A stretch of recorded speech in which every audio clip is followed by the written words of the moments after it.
नमस्कार, स्वागत है आपका जाने गहरमान 24/7 पर, जो कि मेरा यूट्यूब चैनल है। आप उसे लाइक करें, सब्सक्राइब करें। ईरान जंग को कल पूरा पूरा एक महीना हो गया है और कल हो जाएगा इनफैक्ट। और उसके ठीक एक दिन पहले डोनाल्ड ट्रंप का एक ट्वीट आता है और उस ट्वीट में वो भाषा भले ही एक घमंडी राजा की भाषा हो, लेकिन वो अपने तरफ से ये लिखते हैं। लेकिन वो कायद अगर ट्वीट अगर आप ध्यान से देखें तो वो उसमें मोहलत मांगते हुए नजर आ रहे हैं ईरान से। यानी कि ईरान के सामने वो गड़गड़ा गिड़गिड़ाते हुए नजर आ रहे हैं कि हे ईरान, मेरी मदद करो। हम अब अगला जो बमबारी है या अगला अटैक है वो हम 6 अप्रैल को करेंगे। मैं चाहती हूं कि इस ट्वीट को मैं आपको पढ़ के बता दूं। ये देखिएगा, आपकी स्क्रीन पर भी आएगा। एज पर Iranian government request, please let this statement serve to represent that I'm pausing the period of energy plant destruction by 10 days to Monday, April 6th, 2026 at 8 p.m. Eastern Time. Talks are ongoing, and despite erroneous statements to the contrary by the fake news media and others, they are going very well. Thank you for your attention, Donald Trump. तो ये Donald Trump का tweet है। वो भले ही वो लिख रहे हो कि as per the government request, यानी कि उनके हिसाब से ईरान रिक्वेस्ट कर रहा है, लेकिन वो अपनी असलियत नहीं बता रहे हैं कि वो यहां पर घुटने उन्होंने टेक दिए हैं ईरान के सामने, सरेंडर कर दिया है। लेकिन भाषा क्या है? ईरान रिक्वेस्ट कर रहा है। लेकिन हो इसका बिल्कुल उल्टा रहा है। ईरान नहीं रिक्वेस्ट कर रहा, बल्कि डोनाल्ड ट्रंप अब मोहताज हो चुके हैं और इसीलिए उन्होंने 10 दिनों की और मोहलत मांगी है कि अब हम 6 अप्रैल को अब हम अटैक करेंगे। लेकिन इस बीच क्या हुआ है? हॉर्मूज खाड़ी का जो संकट है वो अब संकट ही नहीं बल्कि एक बड़े बिजनेस में ईरान ने उसको तब्दील कर दिया है। अब ये कहा गया है कि फॉर्मली उसको एक टोल बूथ की तरह ईरान उसको ट्रीट करेगा। इसके बारे में उन्होंने यूनाइटेड नेशंस मैरीटाइम अथॉरिटी को भी बता दिया है। यानी कि फॉर्मली आधिकारिक रूप से इन चीजों को कन्वे कर दिया गया है कि अब जो हॉर्मूज की खाड़ी है वो एक टोल बूथ की तरह इस्तेमाल की जाएगी। अब इस टोल बूथ के इस्तेमाल में भारत कहाँ है, मोदी जी कहाँ है, उस पर तो हम बात करेंगे। लेकिन ये जो पूरी जंग है ये किस दिशा में जा रही है, इस पर भी हम चर्चा करेंगे। हमारे साथ independent media analyst Siddharth Sharma है। सिद्धार्थ, आपका बहुत बहुत स्वागत है। Thank you so much for joining. और ये जो ट्रंप का ताजा ट्वीट आया है जिसमें वो 10 दिनों की मोहलत मांगते हुए नजर आ रहे हैं, या फिर हम कहें कि वो सरेंडर कर रहे हैं, उसकी वजह क्या है? क्या ट्रंप के प्रशासन में बगावत इस समय चरम सीमा पर पहुंच गई है? क्या वो कारण है? मेरे ख्याल से कारण वो नहीं है। मेरे ख्याल से ट्रम्प साहब इसको एक खेल की तरह ले रहे हैं। और जब ट्रम्प साहब ने इसको खेल की तरह लिया, अभी तक तो दुनिया को समझ में आ गया है कि भले आपके घर में गैस का संकट हो, भले आपकी गाड़ी में तेल भराने के लिए आपको लाइन में लगना पड़ा हो, पूरी दुनिया पे ऊर्जा संकट हो, लेकिन ये शुरू जब हुआ था तो ये ट्रम्प साहब का ये तेल का खेल था। ये ईरान के तेल को कब्जाना चाह रहे थे। और ईरान भी उस खेल के जवाब में ऐसा खेल गया है कि ईरान मजबूत आते हुए दिख रहा है। तो पूरा का पूरा ये ट्रम्प साहब के लिए एक खेल है। तो ट्रम्प साहब के लिए जब खेल है तो ये खेल क्या है, अगर हम समझेंगे तो शायद इस चीज को बेहतर ढंग से समझेंगे। और ट्रम्प साहब का जब हम ये खेल बोलते हैं तो सिर्फ ट्रम्प साहब एक व्यक्ति नहीं है। ट्रम्प साहब आज सही या गलत कुछ भी निर्णय ले रहे हैं तो आज अमेरिकी सरकार या अमेरिकी सेना भी तो उसी के अनुसार जा रही है। ठीक है, अमेरिका के कुछ नागरिक उनके विरुद्ध ट्विटर पर बोल रहे होंगे, उनके खिलाफ लोग सड़क पर प्रदर्शन कर रहे होंगे, उनके टीम के कुछ लोग त्याग पत्र दे के बाहर आ रहे होंगे, लेकिन पूरी की पूरी सेना तो ट्रंप जैसा चाह रहे हैं वैसे ही कर रहे हैं। इसीलिए हम केवल ट्रंप को एक व्यक्ति के रूप में देखेंगे तो शायद पिक्चर को हम ठीक से नहीं देख पाएंगे। वो होता यह है कि अंधा अगर हाथी के पैर को पकड़ता है तो उसको खंबा दिखता है। वो खंबा भी गलत नहीं है, लेकिन वो पूरा नहीं है। खंबा खंबा दिखना, हाथी का पैर खंबा जैसा ही होता है, ये भी सच है। लेकिन सिर्फ खंबा ही नहीं होता, ये भी सच है। तो थोड़ा सा इसको ना अलग ढंग से हम देखेंगे तो समझ में आएगा। पूंजीपतियों का ना नीलू जी सरकारों पर प्रभाव पहले से रहा है। पुराने जमाने में हम सुनते थे टाटा बिरला का नाम, आज हम सुनते हैं अंबानी अडानी का नाम। कभी कभार यहाँ तक हमने देखा राहुल बजाज जैसे लोग एमपी एमएलए भी बन गए। लेकिन सर्वोच्च पद पर पूंजीपति कभी नहीं आया था किसी देश के सर्वोच्च पद पर। पहली बार ट्रंप जो हैं वो एक पूंजीपति हैं और एक देश के, उसमें भी दुनिया के सबसे बड़े और ताकतवर देश के वो सबसे बड़े पद पर पहुंचे हैं। अब ट्रंप साहब की आप अगर व्यक्तिगत और उनकी परिवार की जो औकात है, जिसको आप संपत्ति कहते हैं, वो देखिए तो करीब करीब 1 लाख करोड़ रुपए की है। अब हम सबको पता है कि पूंजीपतियों की जो औकात होती है वो कोई उनके घर में सोना और उनके पास कितनी बिल्डिंगों की मालकियत है या उनके घर में कितना कैश है, या उनके बैंक में कितना बैलेंस है या उनके घर में कितना सोना है उस पर निर्भर नहीं करती है। पूंजीपतियों की औकात निर्भर करती है कि उनकी कंपनी का शेयर मार्केट में वैल्यू कितना है। शेयर मार्केट अगर ऊंचा जा रहा है तो पूंजीपति की वैल्यू बढ़ती है, शेयर मार्केट अगर नीचे जा रहा है तो पूंजीपति की वैल्यू गिरती है। अब अगर आप सोचिए कि आप शेयर मार्केट को ही खेल सकते हैं, आप पहले शेयर मार्केट को गिरा सकते हैं, और जब शेयर मार्केट गिरा हुआ हो उस समय सस्ते में आप शेयर खरीद लें, और आपको पता है कि मैं जब चाहूं इसको उठा लूं। दुनिया को तो वो नहीं मालूम रहेगा, जिसे आप इनसाइडर ट्रेडिंग कहते हैं, या क्रिकेट में जिसे मैच फिक्सिंग कहते हैं। जनता को तो लगता है अगली बॉल में क्या होगा पता नहीं, लेकिन बॉलर और बैट्समैन के बीच में एक मेली कुश्ती हो गई है। वो अगर बॉल ले लेता है, विकेट ले लेता है, तो जनता तो मूर्ख बन जाती है, लेकिन मैच पलट जाता है। तो मेरे ख्याल से ट्रम्प साहब का कल अगर आप स्टेटमेंट देखिए, कल संजोग ऐसा ट्रम्प साहब के साथ एक अच्छा है, ट्रम्प साहब के साथ नहीं अमेरिका में, कि अमेरिका के राष्ट्रपति को बार बार प्रेस के सामने आना पड़ता है और उनके प्रेस के सवाल जवाब देने पड़ते हैं। भारत जैसा नहीं है कि आप 10-10 साल तक प्रेस कॉन्फ्रेंस मत कीजिए। तो कल ट्रम्प साहब ने एक बड़ा मजेदार बात कही। उन्होंने एक बात कही कि इतने दिनों में ना मुझे लगा था कि शेयर मार्केट ज्यादा गिरेगा, उतना तो गिरा नहीं। मेरे ख्याल से तो पेट्रोल का दाम और ज्यादा बढ़ना चाहिए था, उतना बढ़ा नहीं।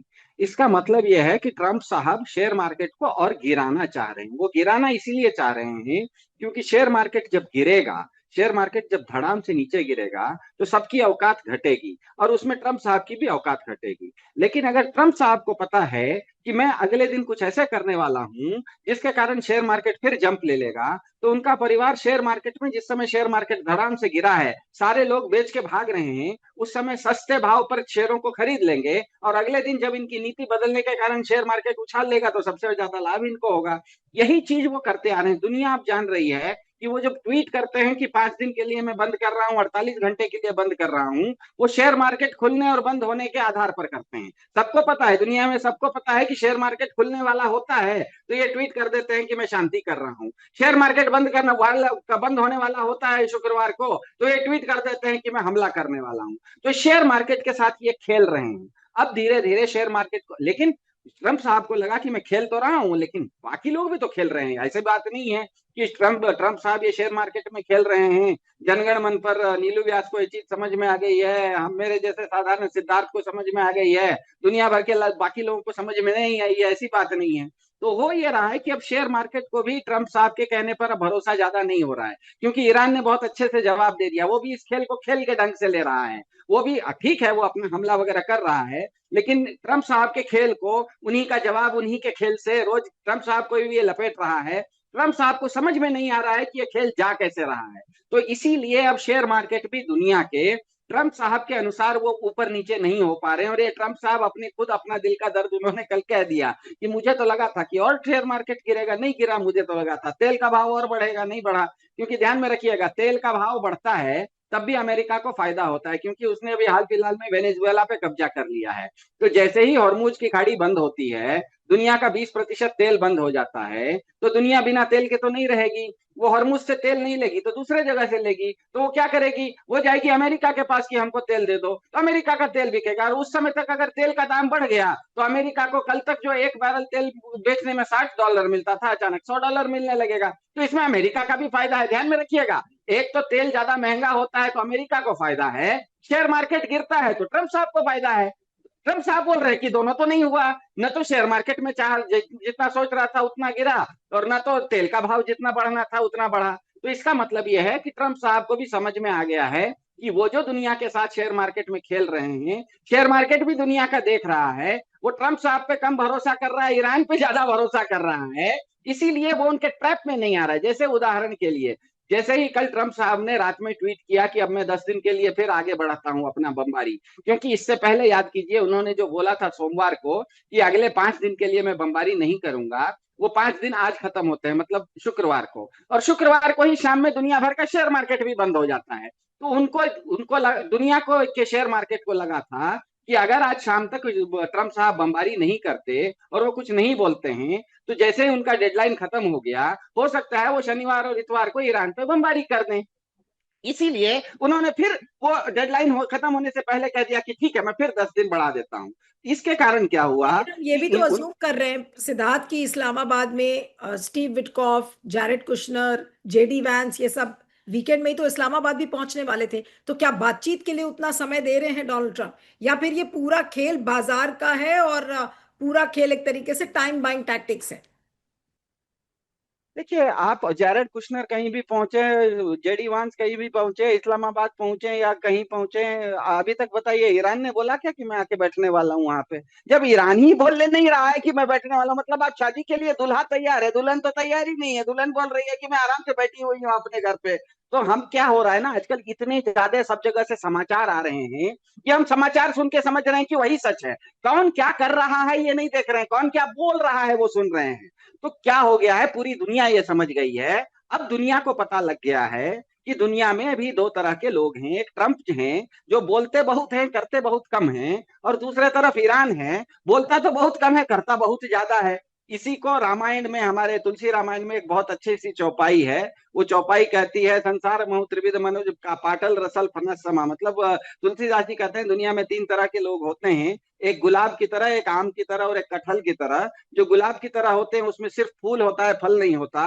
जो आम की तरह होते हैं उसमें फूल भी होता है, फल भी होता है। और एक कटहल की तरह होता है जिसमें फूल नहीं होता, फल होता है। इसका मतलब एक आदमी सिर्फ बोलता है, दूसरे तरह का आदमी बोलता भी है करता भी है, तीसरे तरह का आदमी का बोलता कुछ नहीं है सिर्फ करता है। तो अब ट्रम्प साहब फंसे हुए हैं कि उनकी बात तो बहुत बड़ी बड़ी होती है, करते तो कुछ दिखते नहीं है, हर बार टैको हो जाते हैं। टैको मतलब ट्रम्प ऑलवेज चिकन आउट।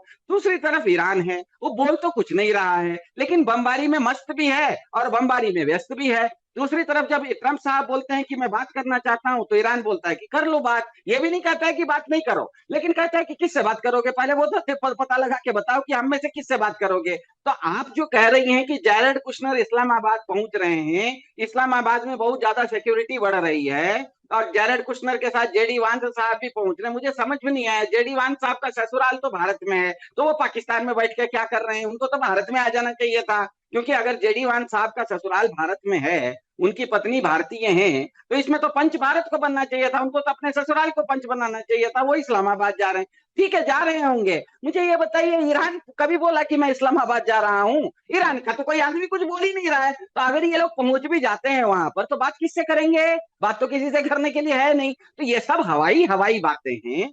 ये खेल जो है, ट्रंप साहब ने तेल का खेल शुरू किया। इनको लगा कि ये गुड्डा गुड्डी का खेल है। जिस तरह से वेनेजुएला में मैं घुसा था 4 घंटे में उठा लूंगा, वैसे ही सोचा ईरान में घुसूंगा 4 घंटे में उठा लूंगा। ईरान ने उसका जवाब दे दिया, और जवाब देने के साथ साथ ये भी समझ गया कि ट्रंप इस चीज को बचकाना खेल खेल रहे हैं। बच्चों को बच्चा बन के ही आप सिखाया जा सकता है। बहुत छोटे बच्चे को ना एबीसीडी को आप बच्चे बचपन में ए फॉर एप्पल ही सिखा सकते हैं। A for a plus b whole square अगर आप नर्सरी के बच्चे को सिखाने जाएंगे, अलजिब्रा तो नहीं समझेगा, उसको A is equal to apple, A for apple ही सिखाना पड़ता है। तो ईरान समझ गया कि ट्रंप साहब अगर इसको खेल समझ रहे हैं, तो मुझे भी इसको खेल जैसा ही जवाब देना है। ईरान भी वैसा ही खेल जैसा जवाब दे रहा है। कभी कहता है कि मैं आपको कुछ गिफ्ट भेज रहा हूं, ट्रंप साहब कहते हैं कि मुझे गिफ्ट मिल गया। सुबह पूछ रहा है कोई कि गिफ्ट क्या मिला, तो कहा हमको तो लगा था कि ईरान हॉर्मुज बंद है, लेकिन ईरान ने मुझे बताया कि इतने बजे से इतने बजे के बीच में मैं 8 जहाज हॉर्मुज पार करवा दूंगा।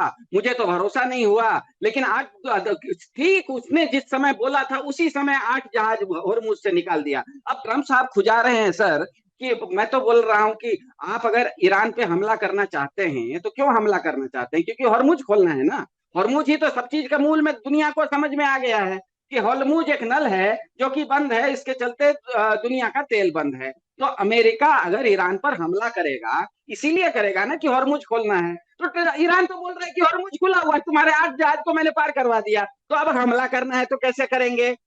दूसरी बात है, आप अगर हमला नहीं कर रहे हैं तो आपके जहाज खुल के आ जा क्यों नहीं रहे हैं? वो ईरान की इच्छा से ही क्यों आ जा रहे हैं? तो मतलब उसने हॉर्मुज को ऐसा एक चीज बना दिया है। एक कहानी है, और ये कहानी असल में फारस की है, मतलब ईरान की है। कि ईरान में एक फकीर हुआ करते थे बहुत पहले।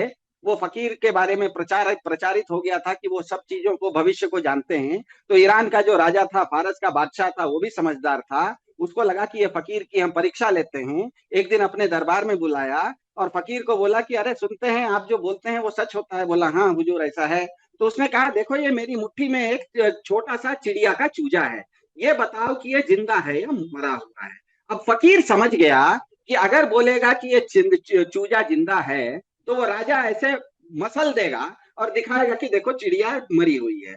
अगर वो बोलेगा मरी हुई है तो राजा ऐसे ही हाथ खोल देगा और चिड़िया उड़ जाएगी। अब फकीर फंस गया कि बोलूं तो क्या बोलूं, अगर जिंदा बोलता हूं चिड़िया को तो मरी हुई निकलेगी, मरी हुई बोलता हूं तो जिंदा निकलेगी। तो ये हॉर्मुज की चिड़िया ना, ईरान ने इसके सामने, ट्रंप साहब के सामने हॉर्मुज को एक मुट्ठी बंद करके दिखा दी है। अब मेरे ख्याल से जनगण मन के दर्शक भी इस पर सोचे कि फकीर क्या जवाब देगा। आप सच में बताइए, फकीर के हाथ में की तो बहुत बड़ी समस्या है, वो चिड़िया तो जिंदा है या ये मरी तो हुई है, ये तो हॉर्मुज वही, खुला है या बंद है। नहीं तो ये तो बिल्कुल वही कहानी हो गई कि ईरान ने ट्रम्प को फकीर बना दिया एक तरीके से।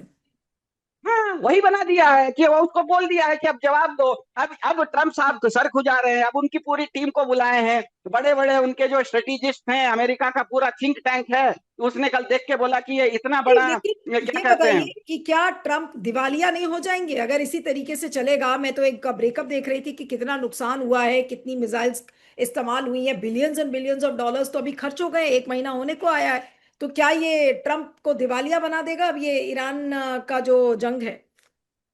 नहीं, ट्रम्प को दिवालिया नहीं बनाएगा, अमेरिका का घाटा होगा, लेकिन जरूरी नहीं कि अमेरिका का घाटा में ट्रम्प दिवालिया हो जाए। अगर शेयर मार्केट जंप कर गया, शेयर मार्केट को इनके जैसे आज की तारीख में ट्रम्प साहब अब से पहले जब जब बोले हैं कि मैं शांति चाहता हूं, तब तब दुनिया भर के मार्केट उठे हैं, ये तो हम सब ने देखा है।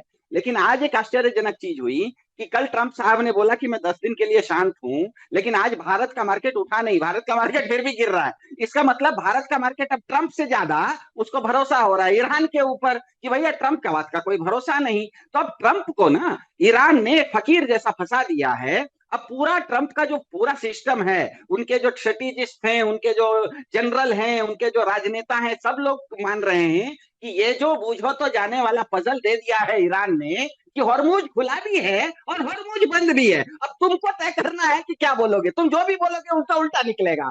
अब क्या है, अब वो लोग बोल रहे हैं कि नहीं, ये जो इतना बड़ा, ये क्या कहते हैं, बूझो तो जाने की पहेली दे दी गई है, हमको 10 दिन चाहिए सोचने में कि इसका जवाब क्या दे।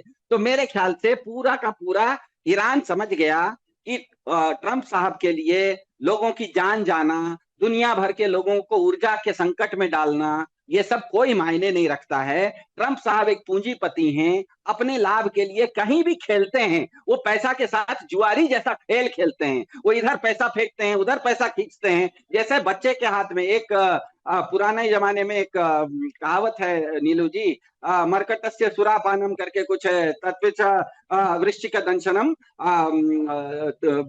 तत्मारो भूत संचारो यद्वा तद्वा भविष्यति। मतलब उसका कहने का मतलब है कि पहले तो एक बंदर है, बंदर शराब पी लिया है, उसके ऊपर इसको बिच्छू ने काट लिया है। तो अब सोचिए, पहले तो एक बंदर है, उसने शराब पी ली है, उसके बाद उसको बिच्छू ने काट लिया। अब सोचिए बंदर क्या क्या कर सकता है, कुछ भी कर सकता है। तो नहीं लेकिन ईरान समझ गया है कि ट्रंप बिल्कुल, साहब ऐसे हैं, तो उनको उसी के अनुसार खेल रहा है, बच्चे जैसा उसके साथ खेल रहा है। अब नहीं ईरान के साथ संकट यह है। ट्रम्प का तो खेल जी, जो चल रहा है वो चल रहा है, लेकिन भारत में इसका असर हो रहा है कि अभी कल हरदीप पुरी ने अनाउंस किया कि उन्होंने एक्साइज ड्यूटी कम कर दी है और एक्साइज ड्यूटी घटा दिया है 10 रुपए के करीब। उसके बाद दो ट्वीट्स आए हैं कांग्रेस की तरफ से। पहला है पवन खेड़ा का, उसको मैं पढ़ देती हूँ। पवन खेड़ा ने लिखा है कि हमारी ही खाल उताकर उसकी जूती बनाकर हमें ही पहनाकर हम पर एहसान लाद रहे हैं। ये है इस सरकार की खोखली ऊर्जा नीति, ये है इस सरकार का मास्टर स्ट्रोक। तो ये तो पवन खेड़ा का ट्वीट है। दूसरा ट्वीट जयराम रमेश ने लिखा, उसको मैं पढ़ देती हूँ। When global crude oil prices fail as they did on 7 different occasions in the past 12 years, consumer prices in India were not reduced. Today's announcement was because of assembly elections. Wait till April 30th. ये जयराम रमेश ने लिखा है। और उसमें बिल्कुल एक सही है। टीसीए शरद राघवन का भी एक ट्वीट है उसी में, जिसको टैग किया है जयराम रमेश ने। और टीसीए शरद राघवन ने लिखा, the government wants praise for not raising the fuel prices at this time, that might have been warranted if they'd cut them when oil prices crashed, but they kept them high instead. If oil marketing companies were allowed to make huge profits when oil prices were low, it's only fair they absorb losses now. तो ये खेल क्या है? हरदीप पुरी या मोदी जी कौन सा खेल कर रहे हैं इस समय चुनाव की वजह से? खेल नहीं रहे हैं, ये धोखा दे रहे हैं। एक तो अभी उनकी मजबूरी बता रहे हैं और आने वाले समय में धोखा दे रहे हैं। होता यह है कि जब हम जीएसटी देते हैं, हमें पता है जीएसटी परसेंटेज में होता है। किसी चीज पे 5% जीएसटी, किसी के ऊपर 10%, किसी के ऊपर 12%। मान लीजिए किसी चीज पर 5% जीएसटी है, इसका मतलब क्या हुआ कि 100 रुपए की चीज अगर आप खरीदेंगे तो 5 रुपए सरकार को जाएगी। लेकिन वही चीज अगर आप 1000 रुपए की खरीदेंगे तो सरकार को 5 रुपए नहीं जाएगा, 50 रुपए जाएगा। तो सरकार, पेट्रोल की कंपनियां जब विदेश से पेट्रोल लेती हैं, भारत में पेट्रोल तो अपना खुद का कम बनता है, हम पेट्रोल बाहर से लेते हैं। तो बाहर से जब आप पेट्रोल लेती हैं विदेशी कंपनियां, और वो खरीदने के बाद जब आप सरकार मतलब देश में बेचना शुरू करती हैं, तो उसके बीच में सरकार उस कंपनी से टैक्स लेती है। ठीक है, ये तो सीधी सीधी बात है, वो परसेंटेज में लेती है। अब दिक्कत यह है कि पहले तक तो एक हफ्ता 10 दिन मतलब एक महीना पहले तक, जब तक हॉर्मूज खुला हुआ था, तब तक अंतरराष्ट्रीय बाजार में तेल का दाम कम था। तो तेल का दाम कम था तो टैक्स भी कम मिलता था। लेकिन अचानक हमने देखा कि तेल का दाम करीब करीब दुगना बढ़ गया, और $60 से कहीं कहीं तो $120 चला गया। यहाँ तक कि अब सुनने में आ रहा है कि भारत $150 में तेल खरीदना पड़ रहा है भारत को, क्योंकि हॉर्मूज बंद है। वैसी स्थिति में आज का नियम अगर लागू रहेगा तो ये जो सरकारी कंपनियां हैं उनके ऊपर टैक्स ज्यादा होगा। तो सरकारी कंपनियों के ऊपर टैक्स ज्यादा होगा तो सरकारी कंपनियां मतलब जो भी तेल की कंपनियां हैं, चाहे वो रिलायंस की कंपनी हो, इंडियन ऑयल हो, आपके घर के सामने जो भी पेट्रोल बंक है, वो नयारा का पेट्रोल बंक हो, शेल का पेट्रोल बंक हो, चाहे वो इंडियन ऑयल का पेट्रोल बंक हो, चाहे भारत पेट्रोलियम का पेट्रोल बंक हो, किसी का भी पेट्रोल बंक हो, वो पेट्रोल बंक वाले को क्योंकि टैक्स ज्यादा देना पड़ेगा, तो वो अपना पेट्रोल का दाम 5 रुपए 10 रुपए बढ़ा देगा। तो वो जनता के ऊपर पड़ेगा। अभी देखिए चुनाव है, चुनाव में वो नहीं चाहते कि जनता के ऊपर अचानक पेट्रोल का दाम बढ़ते हुए पाए। लेकिन क्योंकि पेट्रोल की कंपनी ज्यादा में खरीद रही है तेल, उनको सस्ते में बाजार में मिल नहीं रहा है, सरकार को उनको ज्यादा देना पड़ रहा है, तो अपनी घाटा क्यों बर्दाश्त करेंगी वो सरकार के, वो जो उनका ऊपर घाटा हो रहा है ना, वो 10 रुपए पेट्रोल का दाम आपको बढ़ा देगी जनता के ऊपर, पब्लिक के ऊपर। वो ना बढ़ाए, इसीलिए उन्होंने सरकारी कंपनियों को ये बोला है कि मैं आपके ऊपर कल तक जो टैक्स लगा रहा था वो टैक्स को फ्री करता हूं, ताकि आप जनता का पेट्रोल मत बढ़ाइए। इसका मतलब जनता से कोई लेना देना नहीं है इनको। जिस दिन, जिस तरह से आपने अभी पहले कहा, किसी ने ट्वीट किया था विपक्ष ने, जिस दिन चुनाव खत्म होगा वो टैक्स हटा दिया जाएगा। और अचानक अगर आपको 100 रुपए में पेट्रोल कल मिल रहा था, क्योंकि पिछले एक महीने में पेट्रोल के कच्चा तेल का दाम करीब करीब दुगना बढ़ा है, मतलब $60-70 था, आज 120-140 है। मतलब आपका कच्चा तेल का खरीद की कीमत दुगना बढ़ गई है। आप अभी तक उसी रेट में पेट्रोल खरीद रहे हैं, क्योंकि चुनाव है। सरकार ने आपके ऊपर बोझ न बढ़े इसलिए जो कंपनियों पर टैक्स लगाते थे एक्साइज, वो भी हटा दिया है। लेकिन जैसे ही चुनाव खत्म होगा वो टैक्स वापस आएगा और आपका पेट्रोल का दाम आज जितना है उसका दुगना हो जाएगा। यही होने वाला है, और ये बात उन्होंने, जिसने भी विपक्ष ने कही है, वो बिल्कुल सही कही है। बिल्कुल। चलिए तो देखेंगे इस पूरे फ्रंट पर क्या होता है। आपका बहुत बहुत शुक्रिया Siddharth, thank you so much for joining.